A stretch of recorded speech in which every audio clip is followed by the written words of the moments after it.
He's a race-baiting, xenophobic, religious bigot. He doesn't represent my party.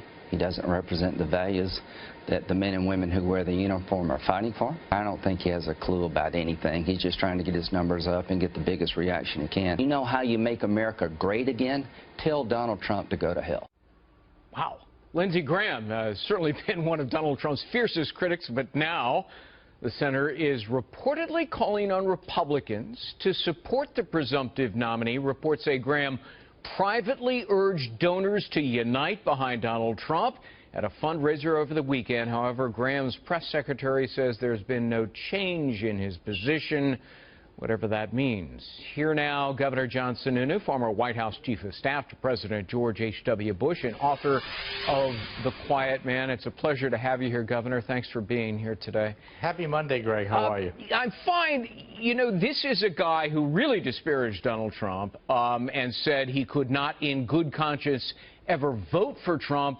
And yet these reports that he's urging people to back Trump, what do you make of it?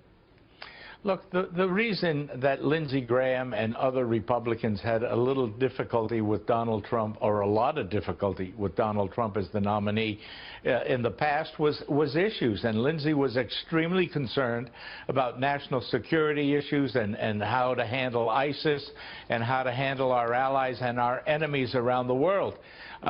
From what I've seen in the reports, he's had conversations with Donald Trump, and Trump is talking a much more rational foreign policy set of principles, and I think that's enough to have Lindsey feel a little bit more comfortable with him. Yeah. You're going to see that with a lot of Republicans who were concerned that Trump wasn't conservative enough, but Trump is reaching out to groups like the NRA now, and so you'll get a dribble and drabble of Republicans coming back to this.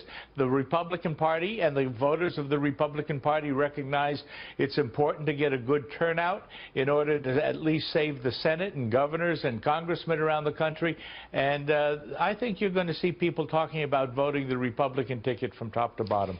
Governor, let me get your reaction to a couple of polls that are just out.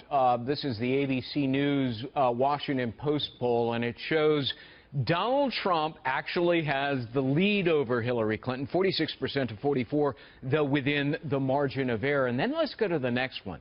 This one may be even more revealing. People are asked, do you mainly support Trump or oppose Clinton? And look at that.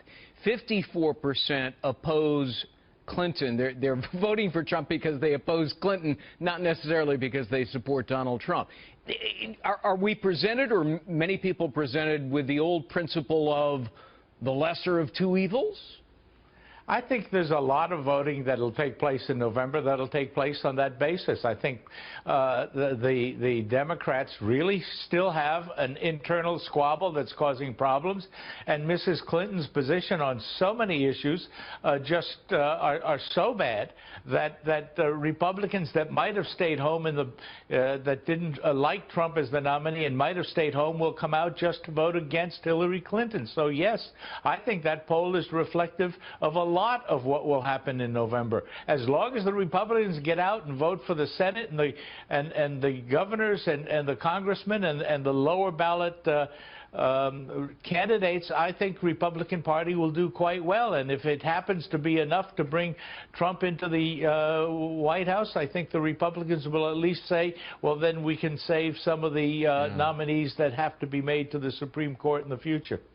Governor, you're, and I mean this complimentarily, you're regarded as the wise man in the party because you have advised presidents in presidential campaigns. If you were advising the Trump campaign, how would you tell them the best way to beat Hillary Clinton? Well, you might be confusing wise with old, but the best way to beat Hillary Clinton is to talk about issues that make a difference, first of all, to Republicans, and don't let her forget Benghazi, for example.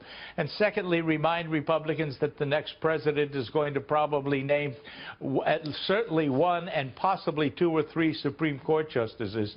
And number three, start talking in a coherent way about Republican issues like taxes, like smaller government and foreign policy. Governor John Sununu, thank you. It's such a pleasure to speak with you. Thank you. Thanks, Greg. Okay.